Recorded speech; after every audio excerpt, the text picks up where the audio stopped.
Aula de número 0002 do nosso curso de inglês gratuito todos os dias às 2 horas da tarde, aqui no Mr. Speak English. Data estelar de 7 de abril de 2026. O mundo ainda não acabou, portanto vamos estudar inglês, vamos aprender aquela que é a língua mais falada do mundo, trabalhar e evoluir, que um dia a gente vai ter a condição de explorar todos os países falantes da língua inglesa e os outros também, porque o inglês é uma língua global, não é mesmo? Na nossa proposta de curso, quartas-feiras é o dia da leitura, Reading Comprehension. Vamos trabalhar alguns elementos para você poder expandir o seu vocabulário e principalmente se localizar. Você que tá perdidaço aí, caiu nesse vídeo aqui por acaso, né? Digamos que eu tenha dado muito certo aí na proposta de curso do YouTube, olha só, já pensou? E aí você está vendo esse vídeo num futuro e que o planeta Terra também não tenha acabado, certo? Você estará vendo esse vídeo. Eu estou explicando aqui de uma maneira bastante objetiva, né? Sem muito gerador de lero-lero. A gente vai partir mais ou menos ali do inglês essencial, do inglês básico, para que você possa trabalhar algumas destas habilidades e sair dessa zona neutra, dessa zona de indecisão, né? Se você não sabe se começa um curso, se não faz uma professor particular, se você de repente não tenta um aplicativo. Bom, eu vou dando o caminho aqui das pedras, mais ou menos para você se guiar, tá certo? Claro, já se inscreva aí, aquela coisa de mídias sociais e tudo mais, tá bom? Seguinte, como que eu costumo organizar e sistematizar as leituras? Eu acho que é muito importante, você que está começando agora no inglês, lembrando, a proposta desse curso é para alguém que esteja iniciando, alguém que esteja exatamente num processo de aprendizado, né? Se você já acabou fazendo um curso livre, né? Acho que tem muitas coisas que eu posso apresentar aqui para vocês que vai retomar um pouco desse aprendizado, mas a ideia central, o público-alvo que eu estou falando aqui é para as pessoas que querem começar no inglês, tá? Começar no inglês. Toda forma, sempre é importante aprender. Eu acredito muito no aprendizado no sistema espiralado, né? Você passa e repassa e volta ali, revisita ali, de outras formas, com mais estrutura. Nunca é tarde para aprender, né? E nunca é tarde também para estar aqui com vocês. Olha só, depois de 15 anos, olha, tomei vergonha na cara, depois de 13 anos dando aulas de inglês de forma profissional, 15 anos trabalhando com inglês, que eu lembro que eu fazia coisas já desde 2010, 2011, né, trabalhando com inglês, tirando um trocadinho ali já, faz uns 15 anos, só agora, né, que eu tomo vergonha na cara de fazer uma coisa mais estruturada e que a gente possa seguir aqui todos os dias, segunda a sexta, 2 horas da tarde, tá bom? De ontem para hoje tivemos muitos novos inscritos, muito obrigado. Ativem o sininho para vocês receberem os vídeos todos os dias aí.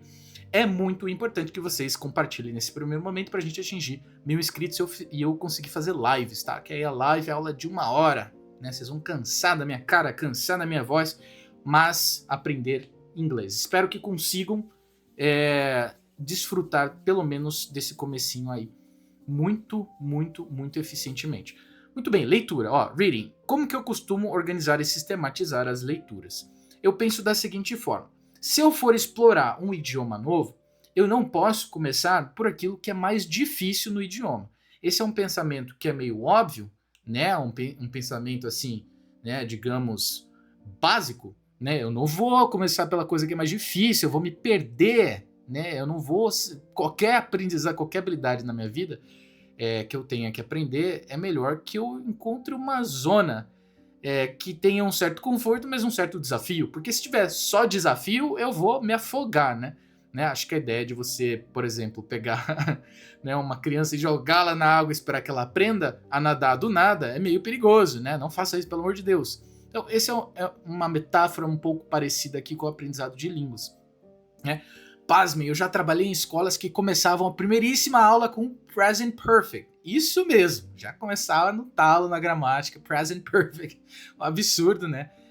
A gente tem que começar do começo. Começar do alfabeto, das pronúncias de vogais, das pequenas palavrinhas. Ontem mesmo aqui, nossa primeira aula foi sobre alguns fonemas, alguns padrões no inglês, né, profissões, palavrinhas ali, né, driver, pilot, né, pra gente entender mecanicamente, tocando as águas do sagrado do inglês, tá certo? Então, para mim, funciona da seguinte forma: zona proximal do aprendizado, né? Aquele conceito, nem muito difícil, nem muito simples, né? Você tem que ter um certo desafio ali.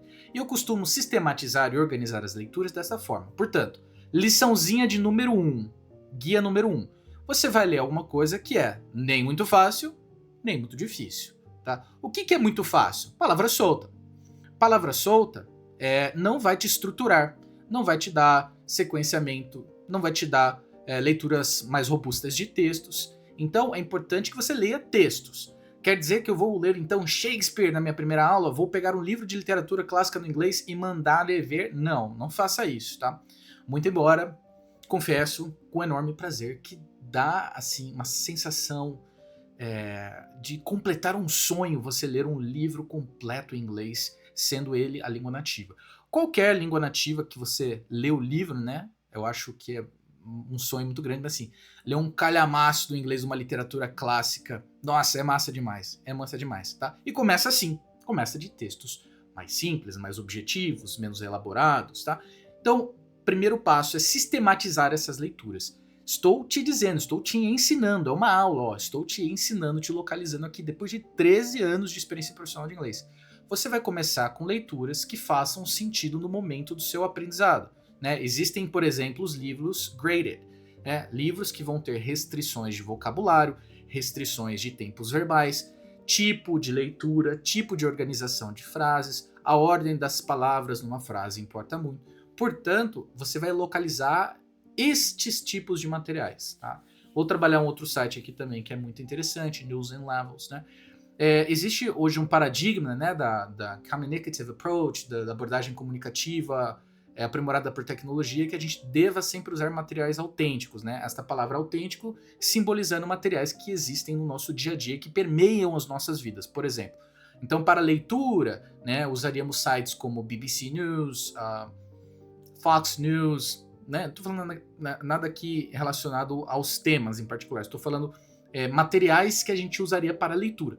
Mas eu aconselho o seguinte: hoje, com tanto robô, tanta inteligência artificial, tanta coisa que tem por aí, às vezes vale a pena, por exemplo, você produzir pequenos textos também, né? Pode dar um prompt lá para o chat, né? Chat GPT. Aqui em inglês, hein? Pode ser pronúncia nojenta, não tem problema, estamos aqui para isto.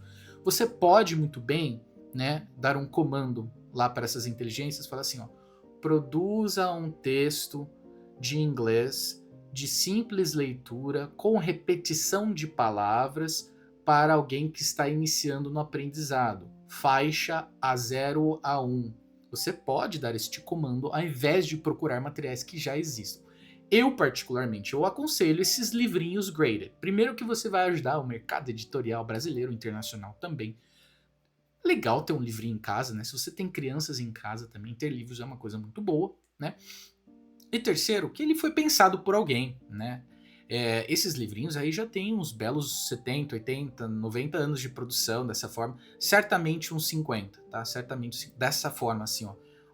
Um editorial, uma forma de editorar livros para leitura de aprendizado no inglês já existe há muito tempo, de outras línguas. Então, usem e abusem desse recurso. Esta é a minha segunda lição. Portanto, a primeira é nem muito fácil, nem muito difícil. A segunda é use os recursos que já são consagradíssimos no mercado, por exemplo, o tal do livro graded, né? Ao invés de usar só o IA também e tal. E o terceiro aqui que eu vou indicar é você mesmo vai sistematizar essas leituras. Eu não chamo de método próprio, tá? Eu tenho... Aí acho que aqui eu vou me afundar em likes e dislikes, mas tudo bem. Eu sou honesto comigo mesmo. Seguinte, eu acho que método, fala que professora particular tem método, acho meio sensível, né? Um método próprio, como se a gente estivesse reinventando uma língua que já tem aí seus 2.000 anos, como se a gente estivesse reinventando uma forma. Tal. Eu acho que pode ter uma sistematização da forma de aprendizado. E se a pessoa quer chamar mercadologicamente de método, tudo bem, joia para ela. Eu acredito no seguinte, numa organização, numa forma de pensar aqui este aprendizado. Eu gosto muito de cores. Professores de inglês têm a síndrome das canetinhas amarelas, síndrome das canetinhas stabilo, sei lá como que fala a pronúncia, né, desta palavra, nem sei de que língua que é.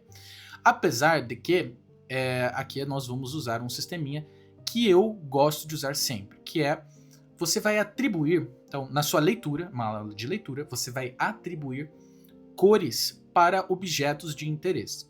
Eu separei aqui 8, que eu julgo ser ser super fundamental para você tentar entender como que funciona a questão da leitura, né? Então, por exemplo, o mais importante eu acho que é o verbo, né, que eu sinalizo aqui com um verdinho. Não sei se tem alguém com dificuldade de leitura visual de cores, né, ou se estiver ouvindo aí como podcast, lavando louça, etc. Mas eu simbolizo como um verdinho, tá? Este verde aqui eu sempre vou tacar em cima dos verbos. Outro grupo que eu julgo ser muito importante de palavras é preposition, tá? Por quê? Prepositions é algo que até quem é do intermediário para avançado ainda não domina. Nesses 13 anos, eu consigo afirmar categoricamente. Boa parte das pessoas ainda tem dúvidas quando elas chegam lá. Pô, e agora eu vou usar over, away, back, round, through, along, in, at, on, tá? Porque são coisas não muito naturais para nossa língua, a forma como a gente usa as preposições também. Né? São muitas no inglês, são 20 e tantas mais. Então, preposition, sempre que você observar, é importante também. Phrasal verbs, nesse comecinho, nem tanto, tá bom? Já que você está começando, assim, mas sabe identificar. Sabe que existem verbos no inglês que depois são acompanhados de uma preposição que geralmente muda totalmente o significado daquele verbo principal. Essa que é a ideia do phrasal verb, tá? Os cognates, aqui sim, taca ali canetinha, coloquei uma corzinha roxa. Pensa comigo, tu tá começando no inglês aí, a sua primeira experiência, a sua primeira jornada. As primeiras palavrinhas que você conhece do idioma provavelmente tem muito a ver com a sua experiência do consumo dessa cultura de forma externa. Chegou para você por Netflix, chegou para você por séries e filmes e música, etc. E agora você tá vendo ela de uma forma estudada. Então, as primeiras palavrinhas que você reconhecer são aquelas que estão no seu dia a dia. Né? E quais são elas? Né? Aquelas que estão mercadologicamente aí, né? Na vitrine do capitalismo, nas ruas, nos shoppings, etc. Você vai ver palavras em inglês. E existirão também as palavras que são aquelas que se parecem muito e que têm significados muito próximos, se não iguais a outra língua. Né? Então, no inglês, por exemplo, a gente vai sinalizar como cognates. São aquelas palavrinhas, os cognatos, né? Que eu vou aproveitar. Essa que é a ideia. Né? Eu não vou precisar reaprender tudo do zero. Algumas delas eu vou aproveitar. Né? Então, por exemplo, a palavrinha ali, ó, forest. Ela parece, né? Parece com floresta, né? Então, esse tipo de ideia de palavras que se parecem ou são exatamente iguais também acontecem, né? Por exemplo, no francês, né, muitas das palavras que a gente usa no português vêm do francês. Lingerie, né? Abajur, né? Várias palavrinhas. E às vezes até a mesma ortografia, a mesma pronúncia, na maioria das vezes. Então, é essa a ideia. Você vai identificar num outro idioma quais palavras que se assemelham ou que são exatamente iguais em ortografia, pronúncia e significado, tá bom? Isto é um exercício de leitura, tá bom? Aí depois vem grammar, expression, linking and culture. A parte de linking eu acho fundamental, pouquíssima gente ensina connected speech. Se ensina lá no final do curso, eu ensino no dia zeríssimo. Para mim, se você entender word stress, linking, pronunciation e vowel sounds, né? Então, se você entender a ênfase, a tônica das palavras, onde que elas se conectam foneticamente, né? A questão da pronúncia de grupos de fonemas e principalmente a parte dos sons das vogais, se você fizer essa base bem sólida do começo, já com listening e leitura, eu acho que você vai muito longe, tá? A última parte ali, culture, não é culture, tá, pessoal? Culture. Tem um L e ele eleva a pronúncia. Então, vou pedir desculpas aqui dos cliques, vou tentar não clicar. Esse é um texto, por exemplo, você vai usar qualquer comando, vai usar qualquer programa ali para ler este texto. E você vai repetir, né? Espero que funcione aqui, vamos ver se dá certo. Eu acredito que sim. Então vamos tentar aqui. She was a villager in a small village in England in the 12th century. Her name was Ellen. She was not rich, and she did not have fine clothes, but she had a small house, a garden, and a simple life. The village was near a forest and a small river. The people in the village were farmers, woodcutters, and shepherds. They worked every day, and they did not travel far from the village. Pegou a visão? Entendeu? Facinho? O que eu aconselho é sempre o seguinte, ó.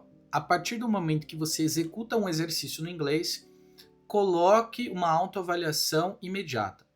Foi muito difícil, difícil, médio, fácil, muito fácil. Assim você consegue se localizar um pouco melhor nos exercícios, sobretudo aqueles de leitura.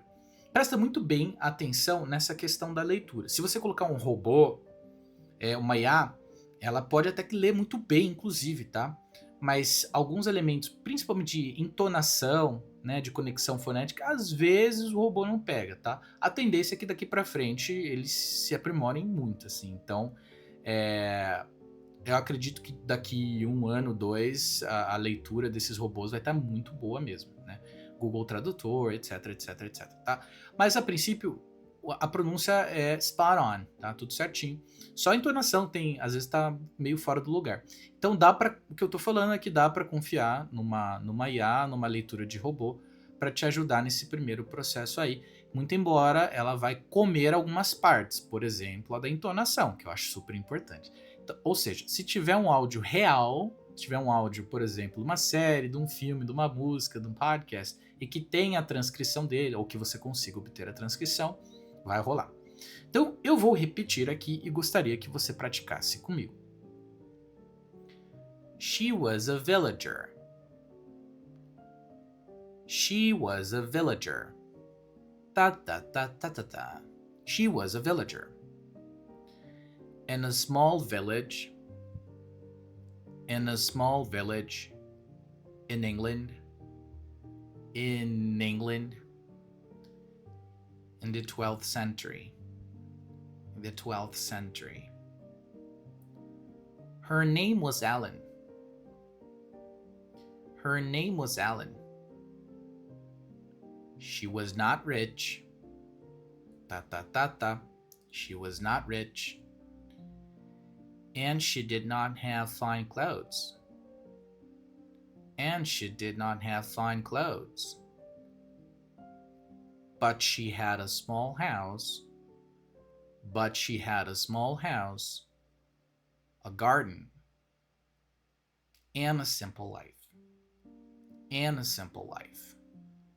The village was near a forest and a small river. The people in the village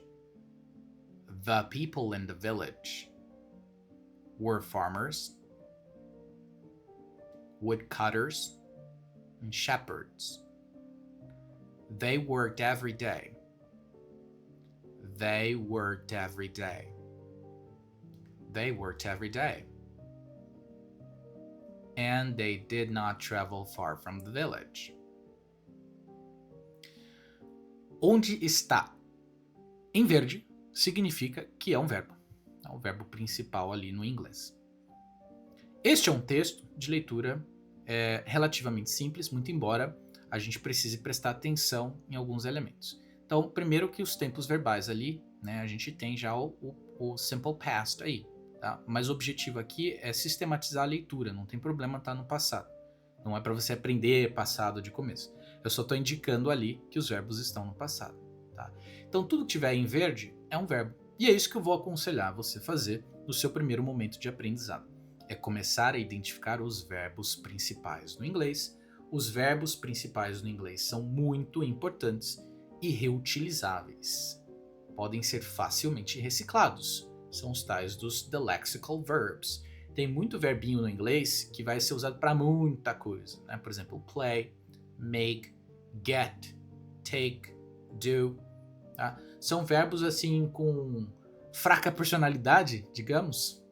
Né? São verbos que vão ser, na verdade eles têm muita forte personalidade, mas são verbos que vão aparecer várias vezes em lugares diferentes, em contextos diferentes, porque eles são flexíveis. Você consegue reempregá-los de forma bastante simples, né? Então eu aconselho para uma sistematização de leitura para você começar a identificar os verbos.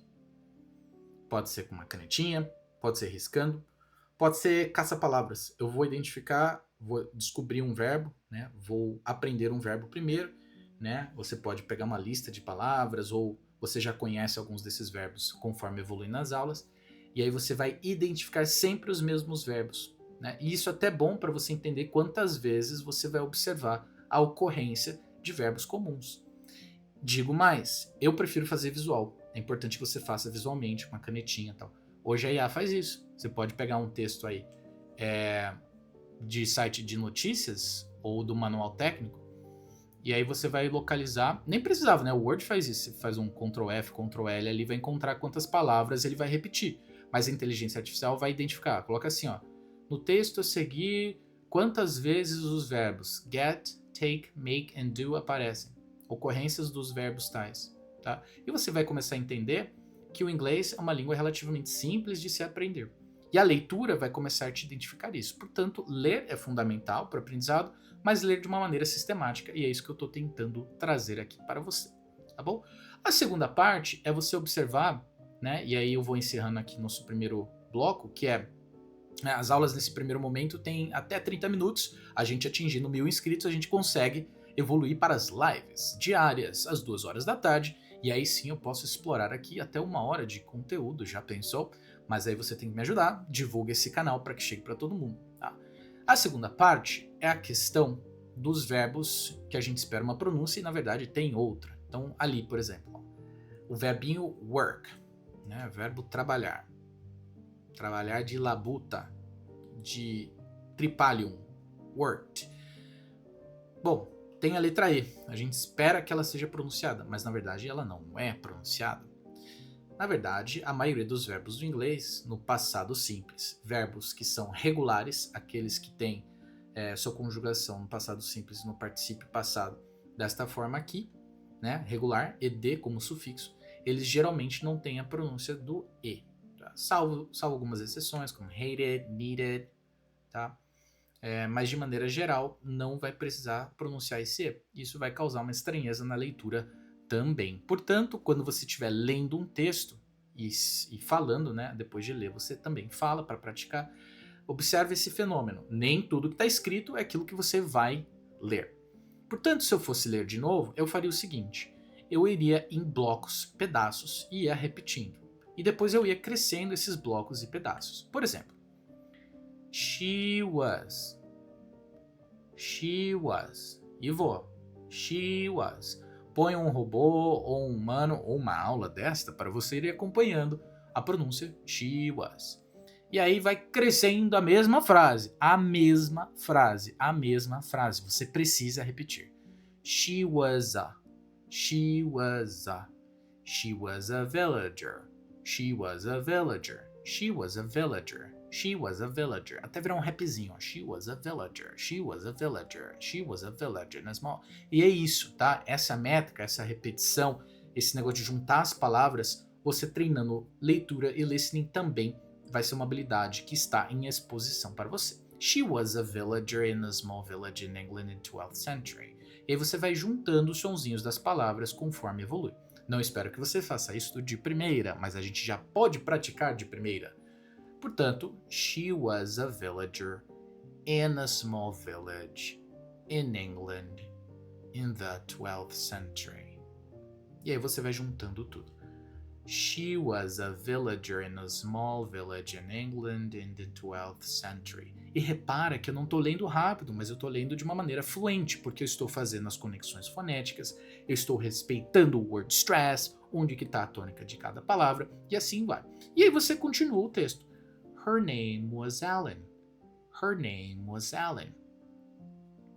E vai juntando os pedaços, tá? Eu aconselho fortemente de pontuação até pontuação. Assim você consegue ter um parâmetro. Quantas palavras eu consigo ler numa respirada só, como se você fosse tomar um mergulho, né? De novo, o objetivo não é ler rápido, é ler com pronúncia, é ler com atenção às palavrinhas. E aqui a gente está treinando duas coisas de leitura. A gente está treinando uma leitura para fala e uma leitura para compreensão, tá? Então, eu aconselho, antes de mais nada, o som. Né? Antes de você sair caçando, né? Porque sabe o que vai acontecer? Se você ficar lendo loucamente aí, vai cair naquela velhíssima maldição do inglês.